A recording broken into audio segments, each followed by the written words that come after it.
How is everybody doing? And welcome back for another Strength Chat episode. Today, I'm joined by a very special guest. He's a strength coach, he's an educator with Prescript, with experience of working with general populations all the way up to professional athletes. Today, I am joined by the one and only Brandon Schultze. How are you doing? Doing wonderful. It's a great day in Edmonton, Alberta, Oh, lovely. which, yeah, Um, which but, is, I was sorry. going to say, which is just like, people relate Edmonton, and it's a crazy place, but it related to kind of like the Florida of Canada. We're just kind of a bunch of hicks who really like oil and beef. That sounds pretty good. Good claim to fame, the Florida of Canada, which is good. Um, I suppose the first question then is, how are you? Apart from living the dream where you are, how are you? What's been kind of going on in your world recently? Yeah, good. Everything's good. Every day it's like Groundhog Day in a lot of ways. Where you kind of wake up, it's the same kind of routine. It's just new challenges, similar faces, similar problems. But then I have the luxury of being able to, educate coaches. And a lot of my online coaches are our online clients are coaches themselves. So I love being able to, even though the day to day is kind of the same, sort of same routine, it's like I get to interact with so many different coaches with, different problems, right? Their business, their clients. Um, so yeah, that's something that I really enjoy is being able to almost take my online coaching service and make it a mentorship so that, I can help people beyond my immediate scope of practice, right? Like I can only work with so many people at once. So, as a byproduct of me being able to work with other coaches, I get to help them help their clients. Yeah, absolutely. And do you find, because I know, and again, this might be the first tangent of the Yeah. episode. I know. So basically, my last role back in the UK was head of personal training. So I helped with the coach development of like the younger, newer trainers and more experienced trainers, to be fair, in their development at the last gym that I was at. And do you find that sometimes, whether it be clients or coaches that come to you with, I've got this problem, that from your experience, you've maybe dealt with a situation like that or a similar situation, and it's kind of helps you refine each time that this problem comes up, how you would put a solution forward to that, and it kind of makes you think, okay, so yeah, if I was to do that differently myself, this is how I'd do it, and try and it kind of keeps sharpening your tools, if you like. Yeah, absolutely. I mean, every single day that I'm helping other people troubleshoot problems, like most of the time, yeah, they're all problems that I've seen before, but like refining the way that you think about those problems and communicate those problems to those coaches too, everyone's slightly different, right? And I think that the thing with working with coaches is that, especially with the knowledge there is today and the availability of knowledge, is that the thing that I see most people run into, or most coaches run into, is the fact that they just get in their own head because they have so many different opinions being kind of thrown in their face on social media and through, I don't know, through different podcasts, maybe through my podcast, through RX Radio, or, and they don't know where to start.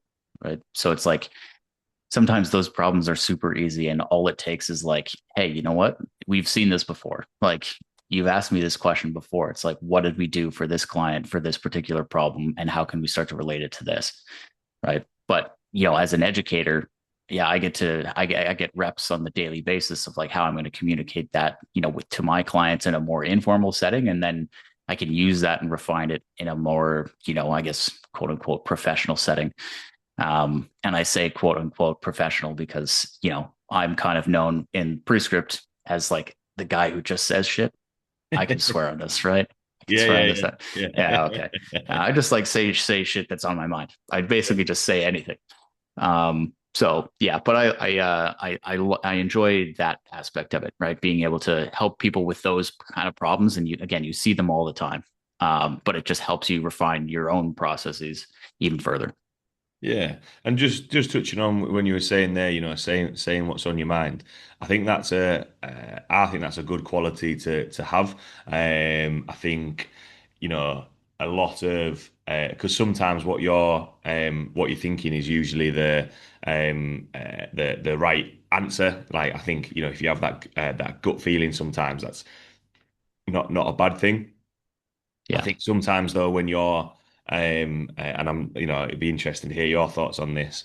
Um, when you're giving solutions, sometimes the coaches who are like the mentees, if you like, or following content like what you said on social media, podcasts, or whatever it may be, um, want to regurgitate that rather than them putting their own spin on it. So essentially, they're using Brandon's words to solve that problem rather than.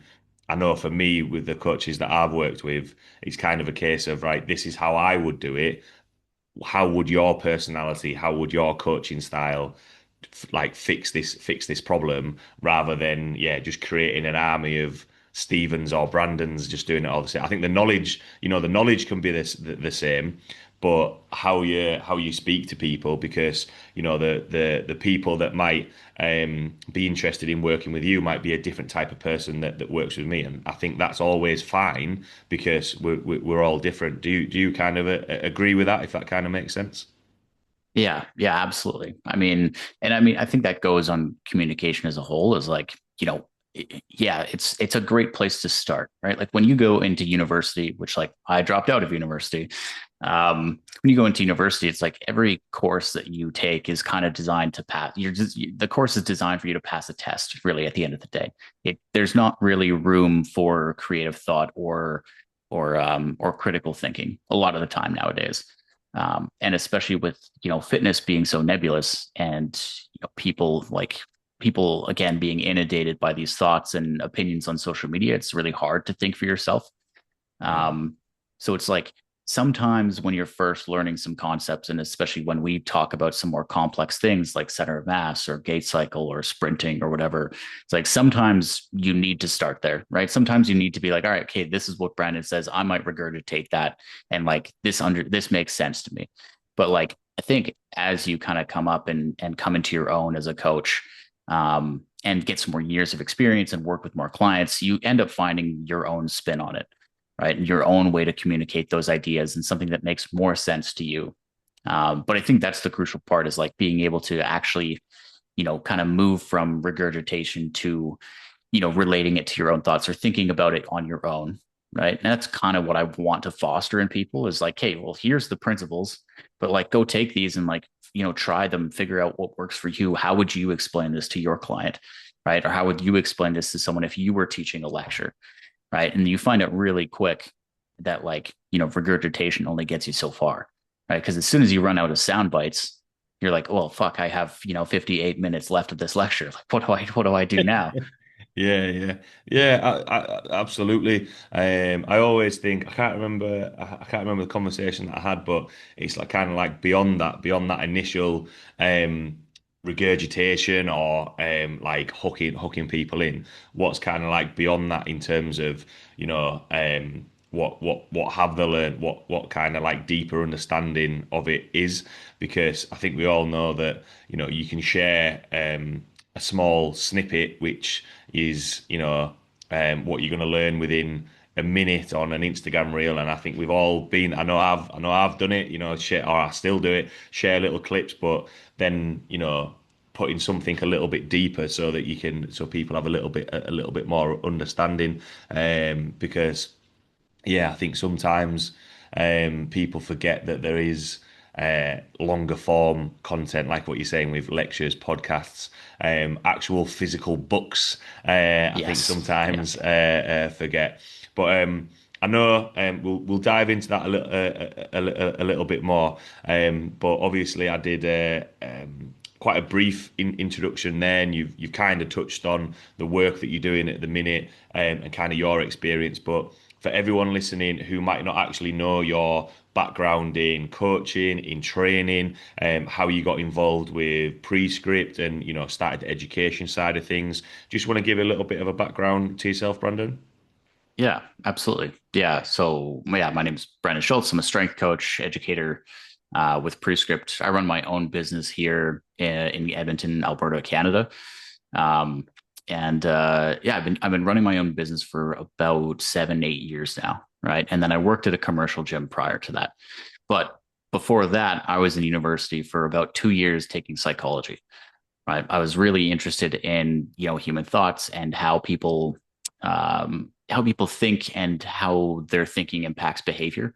My problem with that program, though, was like it was going to be 8 years or so before I could ever really practice anything, and Wow. everything that you were learning in school was like, this isn't what I wanted to. I didn't want to go take physics in university. I didn't want to take chemistry or calculus or statistics. It's like this is dumb. I want to learn about the thing that I'm doing. So I ended up dropping out, and there's a whole backstory behind how I got into the training world. But I basically just like reached out after I was kind of offered months prior that if I ever wanted to be a trainer, just to reach out and tell them, and I basically have the job. So I started that with practically no knowledge at all, really. It was just my personal experience. And then you learn really quick that, what you know about, training for yourself doesn't translate very well to training other human beings. Right. So starting as a completely fresh trainer, yeah, you realize that there's a big gap there. So that's where I started learning that like, hey, there's education that's to be had here. And it was the first time that I actually gave a shit about, going and taking courses or paying for someone to teach me how to do something because it was directly in line with what I actually wanted to do, which was to help other people and train clients, etc. So I ended up taking, one course and I was like, this is fucking amazing. Like there's 20 people in this room. There's a really cool educator. Like I want to do this one day. And then, did my thing at the box gym for a couple of years, transferred over, started my own business. And then I found after taking around 30 different courses, I found Jordan Shallow, the owner of Prescriptive, for those who aren't familiar, which you should really be familiar. And I heard him on a podcast, and I was like, because I was just trying to absorb as much information as possible at that point. I had gone through the industry to a point where I had my own opinions on some things, but like I maybe didn't have the technical know-how or the technical knowledge on like why I had those opinions. But like everything he was saying, I was like, man, this guy is opinionated, and I agree with everything he's saying. I just don't know why I agree with everything he's saying. So sort of got involved in the first edition of Prescript that he ever came out with. It was a really small cohort, got lots of one-on-one time. And then I actually was like at the same time really getting into the breathing stuff. So I thought breathing was really interesting because, outside of the times that we have with our clients, like in those hour-long sessions, um, if there was something that I could give them or tools that I could give them outside of those sessions to work on their own, I was like, hey, if this can help their recovery or help their sleep or help their quality of life, then I'm game. I think this is really cool. So initially, I started with Prescript by building a breathing course, and then running that, and then sort of traveling around Canada and the US with Shallow and a couple of the other guys just to run education seminars. And now we're here. Now we're here to the point where like, I run the our level 1 course, or level 2 course is Shallow and I that takes care of that. And then level 3 as well, which is like an in-person internship, essentially, where we work with some of the best athletes in the world. So right now I'm actually leaving on Friday to go to Tampa, Florida, the real Florida, not just the That's a Florida good of Canada. segue in between. You're going from one Florida to another. Yeah, exactly. So yeah, it's like getting experience there, getting experience with athletes. I also train NHL players. I've trained some basketball players who play out in Europe. So it's really cool, that experience. And that's kind of where I'm at now, where I'm still running my own business. I still travel and kind of work in these camps to help athletes. I work primarily online with coaches who are looking to get a program, to talk about their program, to talk about their training or their business or their clients. And then I've also hired two coaches recently as well. So like I'm starting to expand that out and offer beyond just what I could offer them as a client. I can now offer them a little bit more mentorship on the business side and help them, get clients and thrive in that way. Yeah. Oh, cool. And I think what was really good about that, and why I always like to ask about the background, is I think probably more so on the coaches side of things. Younger coaches just starting out, just getting qualifications at uni or whatever, or they're just doing they're picking up quite a lot of qualifications. I think sometimes, especially as I've got older as a coach, and the longer that I've been coaching for and doing this, a lot of people, and I suppose you could say this about clients looking at somebody further down the track in terms of their training, they only see that end product and just kind of see, wow, this guy knows what he's talking about. He must just like be the fountain of all knowledge.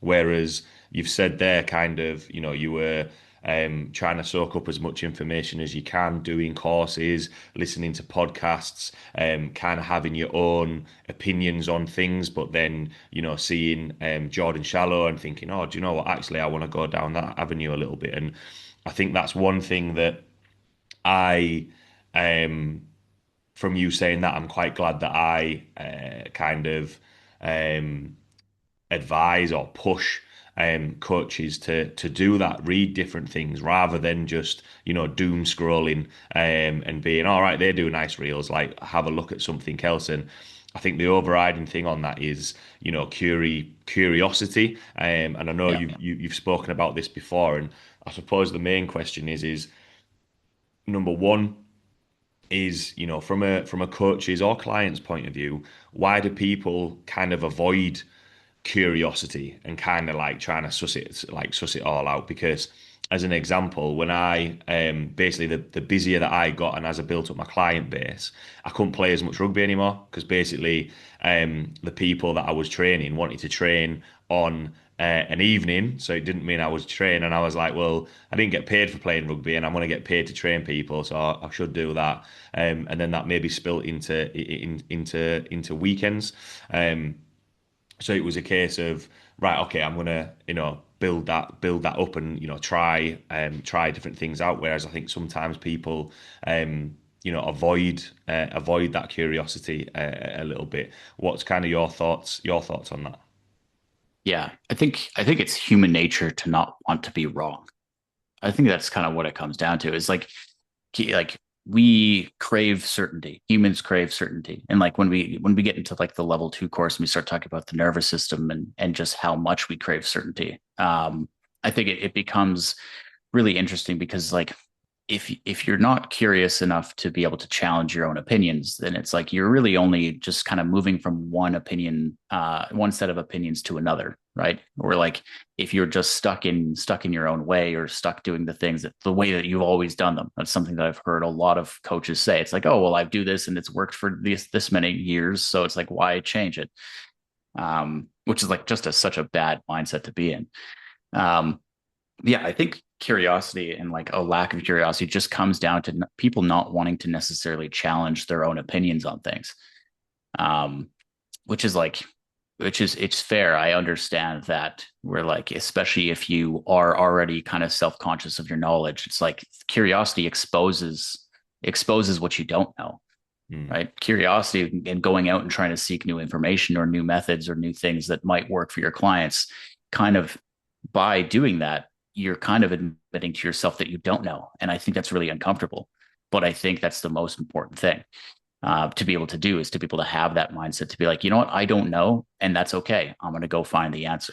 And that's something that I tell new coaches all the time. It's like, it's okay that you don't know, right? It's perfectly fine. And don't pretend like you do, right? We don't want to take the used car salesman approach to personal training where like, if you don't know, like I heard a coach a couple months ago and he was like explaining like the piriformis muscle and he like pronounced it wrong and like just butchered what it actually does. And I'm like, man, it's amazing the confidence that you have.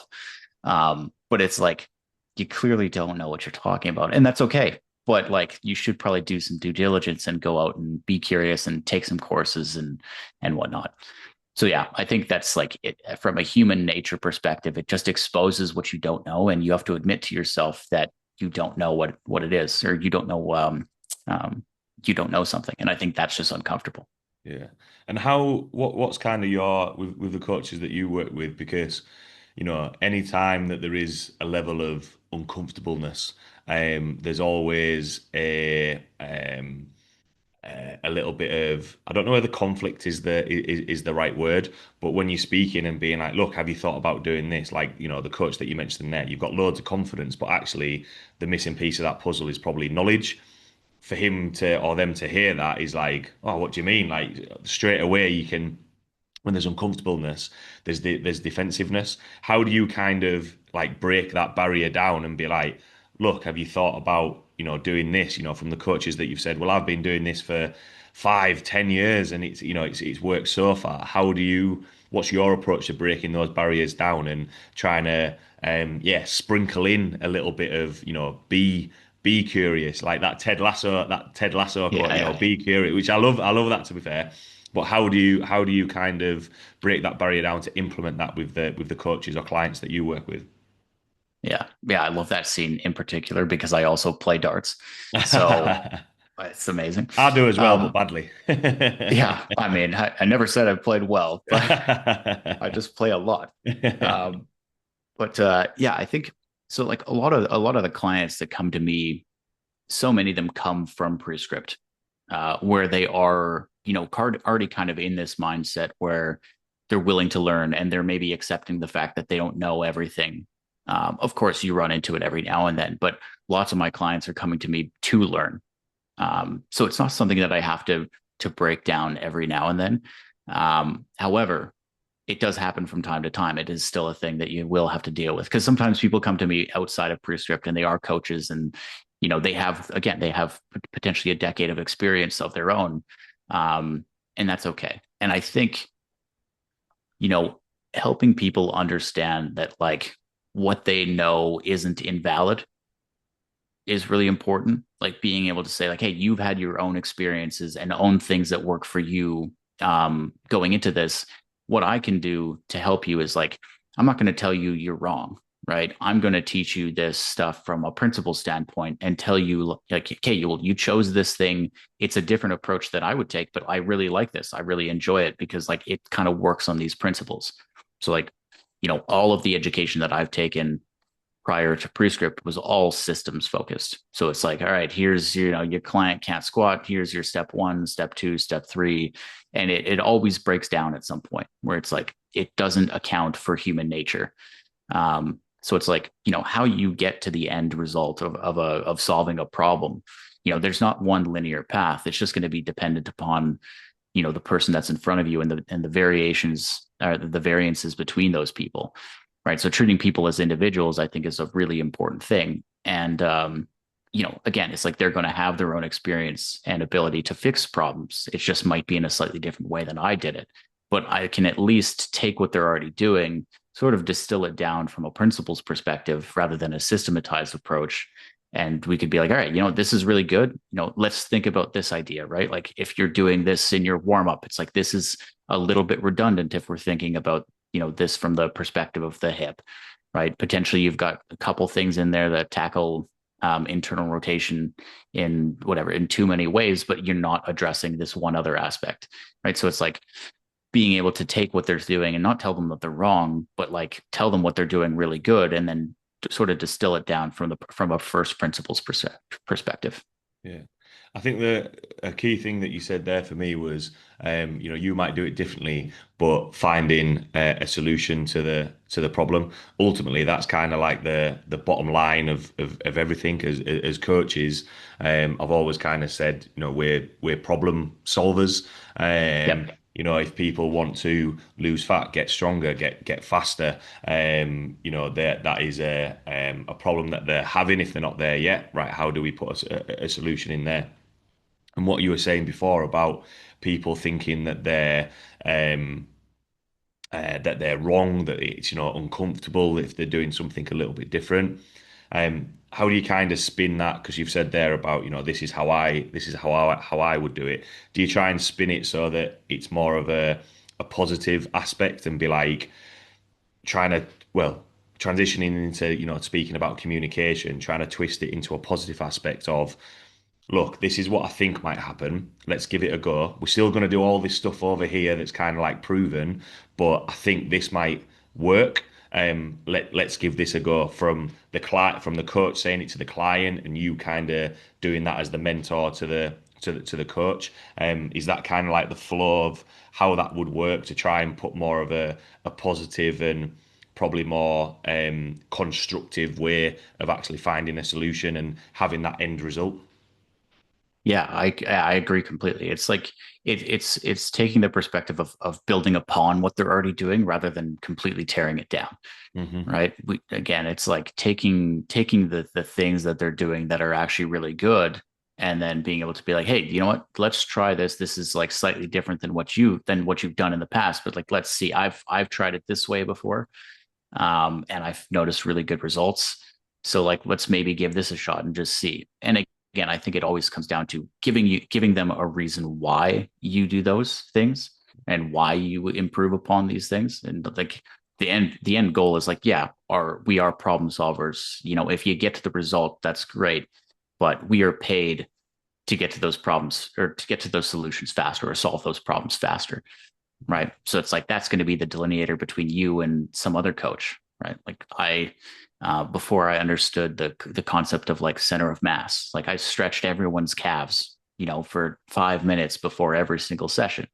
And it's like, all right, now I don't remember the last time I've done that because I understand this principle and the exercises and primary, secondary, tertiary benefits of these things to get them in good positions, et cetera. So it's like, it still worked. I still got clients to squat really well. However, it just took way longer. Right. So now it's like having the tools to be able to build upon that. It's like, okay, well, now I don't really need to do this because I understand the principles behind why their calves are tight in the first place. Right. And it's like the same idea. It's like, we're not trying to tell you that, what you're doing is wrong. You're still going to get to the end result. However, we can do this maybe a little bit more efficiently. And, again, I've done it this way, and this is why I've done it this way. Yeah, I think that's really important because saying why, and I kind of as a little bit of an example, the we used to because the gym that I was at, we used to do group sessions. That was the main bulk of the business model. So I would get the coaches to watch me and mark me. And when I first did it, I thought that's something new rather than me just observing them. And they kept giving me like the Yeah. highest marks. And I was like, but why? And they were like, oh, because, this is how we thought they should be doing it. And I was like, no, no, I want to know like your opinion because there was one session where like I definitely messed up a couple of times, Yeah. just in terms of like the logistics of the gym floor. And I knew I had done that, but oh yeah, yeah, that was really good. And I was like, well, tell me why, because like you can say why you're doing something, but why was something good? Why was something not so good? You flip that to the clients, and it's like, oh, okay, so what we're going to do is we're just going to change the weight or change the exercise. Yeah, but why is that? Why are you changing the exercise? Because people want to know. It's as though they've been told that they're doing something wrong, and I think always having that explanation, as opposed to just being, well, I've done this before, so we're just gonna do this again, like what we were speaking about before. I think that is really important. Whereas just saying just do this, it's a little bit like I don't Yeah. know whether it's just like a deeper meaning to me or something in there. If someone says do this, I'm always a little bit like, but why? Um, Yeah. and if Yeah. you, I took a I took sorry, a I Zach. took a course. Sorry to cut you off. I took a course, and like some of the stuff was really interesting. But like they didn't really tell you the why behind it. They're just like, yeah, this works. Like, so it's like it doesn't really matter why it works. I was like, it does matter for why it works. My autism severely needs to know why this works. I cannot go back to my clients and be like, all right, just hit yourself a couple times and all of a sudden you're going to be in a better position. It's like, no, no, I need to understand why. Yeah, But yeah, and I think I like that approach of like, coaching as well. Cause for, for a lot of coaches that start to work with me, it's like, they have to like clarify that, like, hey, I'm not like questioning you. I just want to know why. It's like, yeah, no, you should question me. Like, I want you to, if there's not something that makes sense, like ask questions. Tell me, because I can tell you every single exercise is in there for a specific reason. So it's like, if you question me, that's perfectly okay if you need to understand it more. Like, if you need to understand why you're doing something, I have the answer. So yeah, it's like, just let me know and foster that. yeah. I think there's some things, and we might be going. This might be a completely different rabbit hole, but just as you were speaking there, there's no. I can't think of any other. Um, yeah, I'll say a profession. Like I think the standard of coaching, coaches like yourself. Um, I think there is a high standard of coaching. I think gone are the days of just like rocking up, googling some exercises and just training people. I think the level of knowledge is just off to a high standard, and the quality of coaching and information out there. But I think in any other profession, I don't know why I always revert to cars. But if you went to the garage and they were sorting out your car, and then all of a sudden they took the engine out of the car, you wouldn't just be like, "Oh, well, I came for some new tires, and that must be exactly what they're doing, just taking the engine out." You'd be like, "Why are you taking the engine out of the car?" "Oh, because actually we found this, this, and this." Whereas if they just said, "Yeah, this is how we change tires at this garage," you'd be a little bit like, something's something's not right there. And Yeah. I just think, yeah, there's no other, like, same as if you go into a bank, you'd be like, why have you taken all of my money? Do you kind of get that feeling as well, or is that kind of just, yeah, just something that popped into my head? Yeah, no, I agree with that. I like that analogy too. It's like that's the perfect example. Um, because yeah, it's like there's clearly something wrong, right? And it's like when you make it so obviously just insane as like, going to change your tires and someone taking the car out or taking the engine out. It's like, yeah, okay, well then if I don't have this mentality here, then like why would I have it anywhere else? Yeah. Right. So it's like you should ask questions. It's there's I think there's a lot of coaches though out there. And I've dealt with this firsthand where like people will tell me like, oh, my last coach, like I would ask them something and like they'd get defensive about it. And I was like, that should never happen, Yeah. right? There should always be a reason why you're doing something, even if that reason is just busy work, right? Whatever. Like if you're gonna choose something that's just like, hey, you know what, this is like you're already good, pain free, everything's feeling good. We're just doing this to like, go to town, have a bro day. Like if that's your reason, then fine. But it's like you can't shut people down and tell people that, just do what I say. It's like that's not a good that's not a good environment to be in. Yeah, and like what you said there, even though we've spoken a little bit about giving a reason why, it doesn't have to be kind of like, there is sometimes where I do think, like, dump a load of information and be like, this is exactly why we're doing it. But other times, it doesn't have to be a really complex educational master's level answer. It could just be like, we're doing this because part of your goal is you want massive arms. Let's just do a bro, like that, and Yeah. that's fine. At least it's an answer.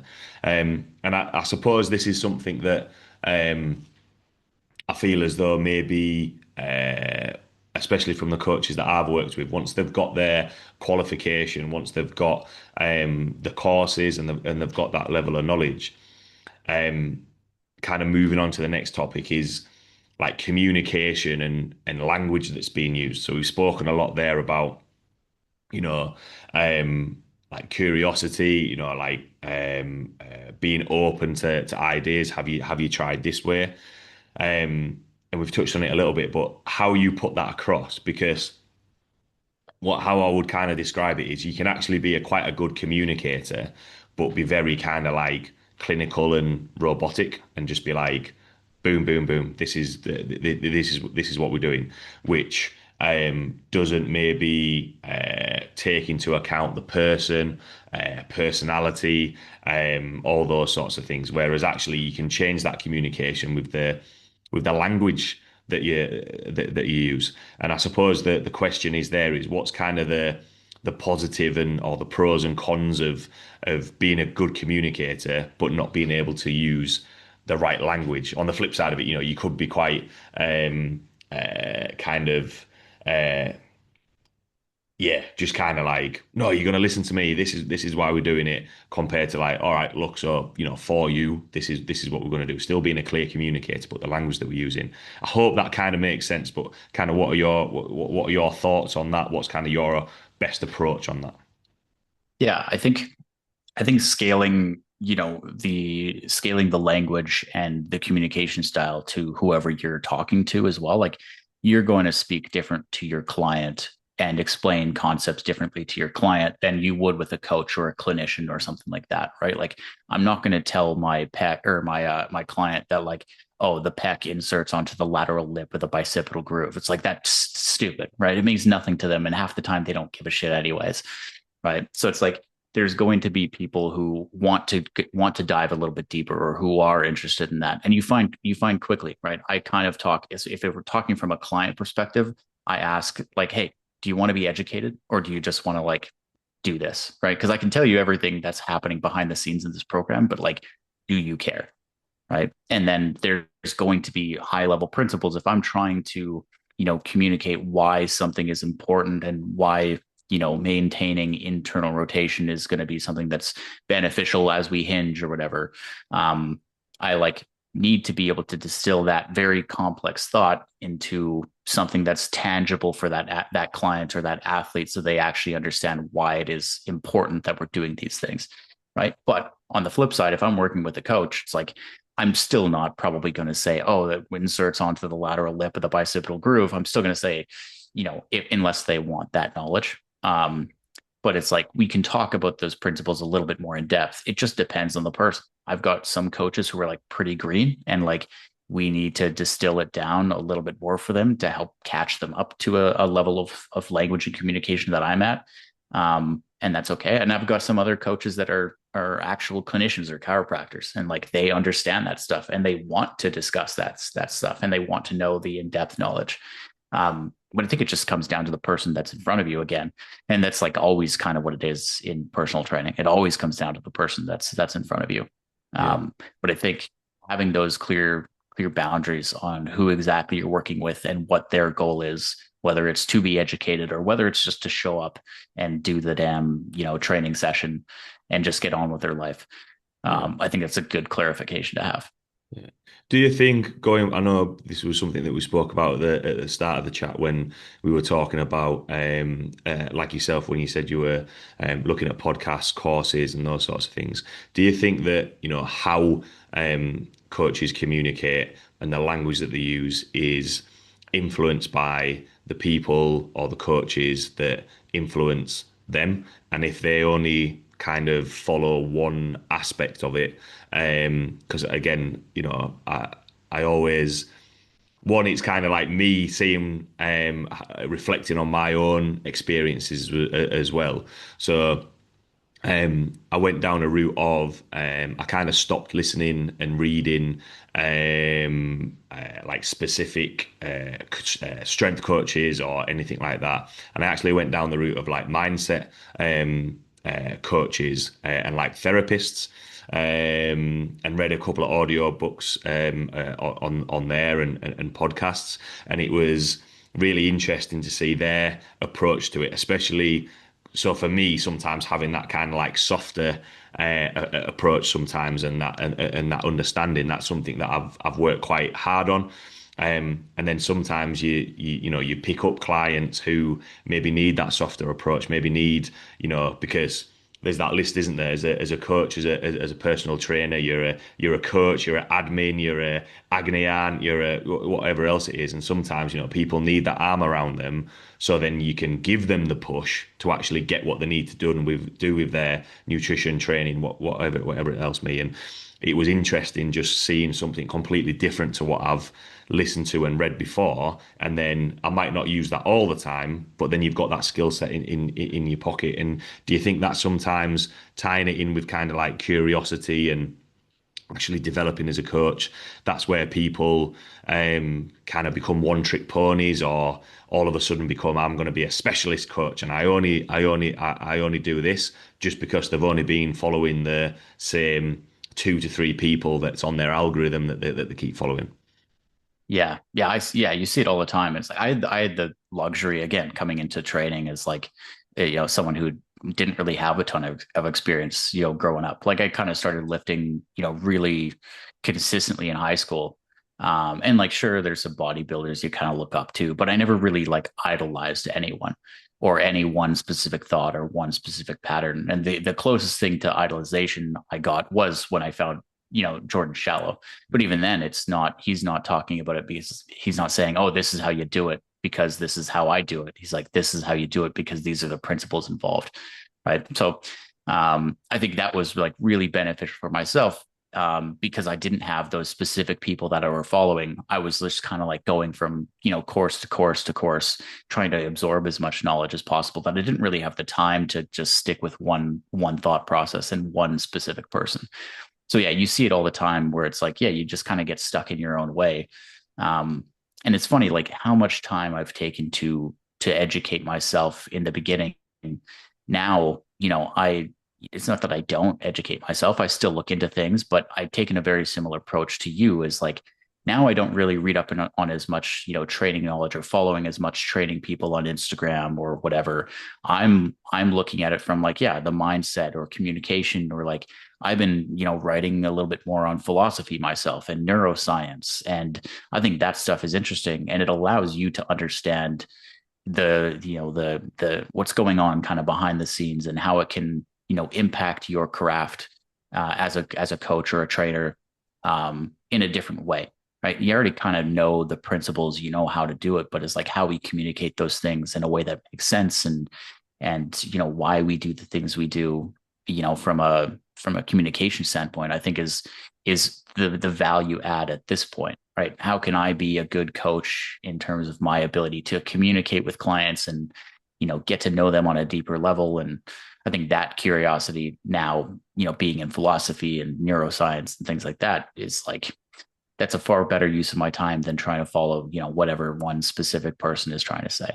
And I think as well, like going and having your own opinions. Like we kind of touched on this before, but like, you can go down the rabbit hole of anything, right? You can go down the rabbit hole of fitness or the mindset changes and stuff like that, or like self-help books.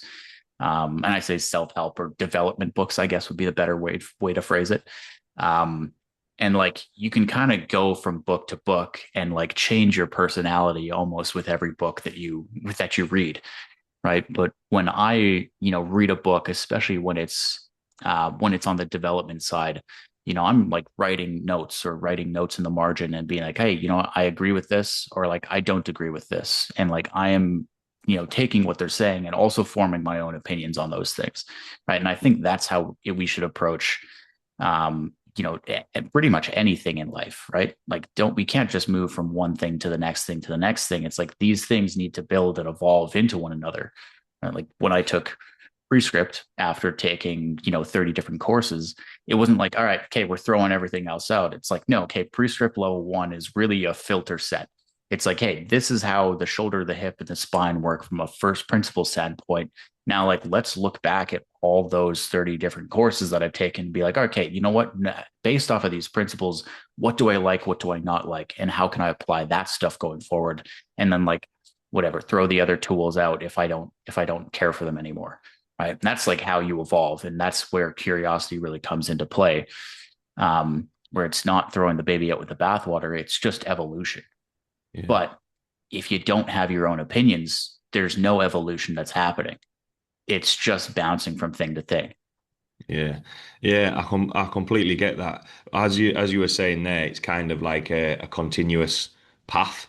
Just kind of like, right, okay, I'm gonna have a look at this, I'm gonna have a look at that. Whereas as you were speaking there, I think sometimes if people stay just in one area or one aspect or bounce from one thing to another, in my head it kind of sounds as though people want to be able to complete something and have a tick next to it. So it's like powerlifting, cool, yep, done that. All right, what's the next thing? Right, okay, so I'm going to do anatomy and physiology. Yep, completed that.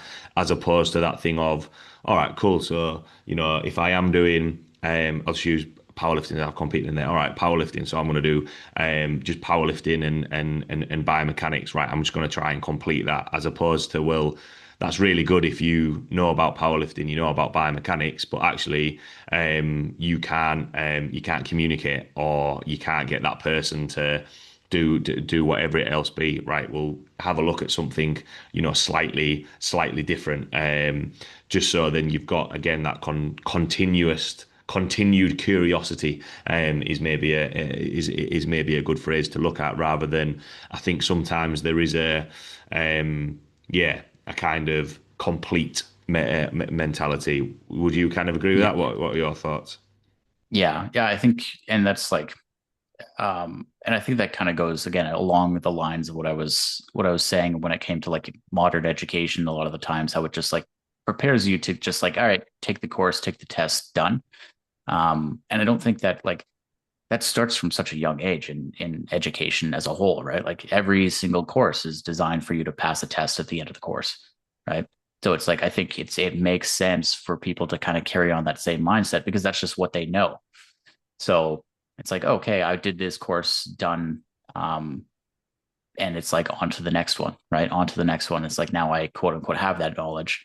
Now, if I were to go back, I would say that like, yeah, taking the 30 courses is great. However, what I probably would have done instead is like maybe go take it a little bit easier on how many courses I was taking and like take a course, sit with that knowledge, really understand it, apply it rather than going like, all right, cool. Cause I did the same thing. I check box done, boom, on to the next certification done, boom. And like I realized like looking back at it, that I was like, you know what, how much did I really absorb out of what I was learning? Right. It was kind of like, hey, you know what, I got this certification and this certification, and like that's awesome. But at the same time, it's like the application, I think, is where the real magic is, right? Being able to take what you learn and actually put it into practice is absolutely crucial for the learning process, right? So it's like, yeah, it's great to be curious. It's great to seek extra knowledge. But if you're not doing anything with that knowledge, then what is the point, really? Yeah. I completely get that. I think it's that thing of, and I think it's a natural part of being a coach and doing this as a job. I did the exact same. Actually, when I was sorting everything out for the move over to Thailand, I actually found a folder with all like my certificates in, and I just looked at the dates, and it was like boom, boom, boom, like maybe, I think, no joke, maybe one a month, or like spread out, just absolutely rattling through them. And there's some things that I still use now, some things that I don't as much. But I think a key thing that especially I've tried to do as I've got older, as I've progressed through a little bit more, and what I try and tell other coaches and clients, to be fair, is sometimes reflecting is a really good skill, because when we've spoken about, that uncomfortableness, you can reflect back and be like, yeah, I kind of avoided that because I wasn't confident with X, Y, or Z. And then actually, once you've reflected, you can make a list of the things that you can be like, do you know what? Actually, I'm gonna try and focus on this, or I'm gonna refine this a little bit more. Or it's like, right, if this, going back to like what we were saying about, coaches coming to you with problems, and right, well, I've had this before. You can think about it a little bit more, which I think is important. Quite a lot of topics and tangents thrown in there, Brandon, but I thought that was Yeah. some really, really good content in there for everyone listening. But the final question that I like to ask, so for everyone listening, coaches, clients, what would be your take-home points or words of wisdom from everything that we've chatted about today, Brandon? Um, yeah, I would say spend time, reflecting, spend time like sitting with yourself and your own thoughts, develop your own opinions on things, right? Like don't just go with the flow of what everyone else is saying or whatever, is going on in the industry. It's like stop and think for yourself, right? And that might sound harsh to some extent, but it's like realistically, we want everyone to have their own opinions on things, and it's okay to disagree with what everyone else is saying. There's lots of things that are kind of in the mainstream fitness, fitness space right now that are being talked about, like that I don't necessarily agree with. But it's like being able to step back and say, hey, you know what? Like this is my opinion on it. This is why I don't like it. Or this is what I'm going to do differently. I think that's going to be like the big key takeaway. And then it's like, yeah, stay curious, stay evolving in, your trade or your craft, and don't get complacent with, certain ideas or methods just because you've done it that way. Be open to feedback or be open to learning new things. Um, yeah, I would say that would be it. Yeah, I think that's a good take home point. And as well, the only thing that I would add to that is sometimes if you do change your thought process, because I've done this before where, and I don't know whether you'll be the same, I've done things where I've been like, I'm good doing it this way. I found something out, or because I think the best way I learn is like what we said before we started recording the podcast. Selfishly, I get to speak and learn from coaches such as yourself, and then it's like, oh, I'm going to give this a go, and all of a sudden you might actually stumble across something that is like, bloody hell, this is actual like gold dust. Why have I not been doing this before? It can turn out to be something really positive, as opposed to, I know obviously going back to right at the start, rather than something that is going to be wrong or something that's going to all of a sudden, make everything that you've built crumble. It could. And I literally had a conversation about this yesterday, with a client. The mindset and how you go towards things, you can build momentum negatively and just go down a downward spiral, or you can actually, build momentum to be like successful and, a positive impact, and, create something really, really good. So, no, I thought that Yeah. was some really good, a good wrap up of what we've spoken about there. If anyone has any questions about what we've spoken about today, or want to reach out to you, or see the content that you put out there, Brandon, where can people find you and reach out to you? Yeah, the best and pretty much only place that I exist is Instagram. So it would be, at Brandon.Schultze. Nice and simple. Again, I say this at the end of my lectures and I say this at the end of the podcast, but like I mean it when I say reach out, ask questions, because I'm here for it. And if you ever want to hop on a call for 30 minutes or whatever with me for free, just do it. Right. I'm here to help you, to be a resource. And that's all I really care about. So Awesome. Yeah, really, really, really good chat. Thanks a lot, Brandon, for taking the time to jump on. Thanks a lot to everyone listening, and I will catch you all at the next episode. thanks for having me.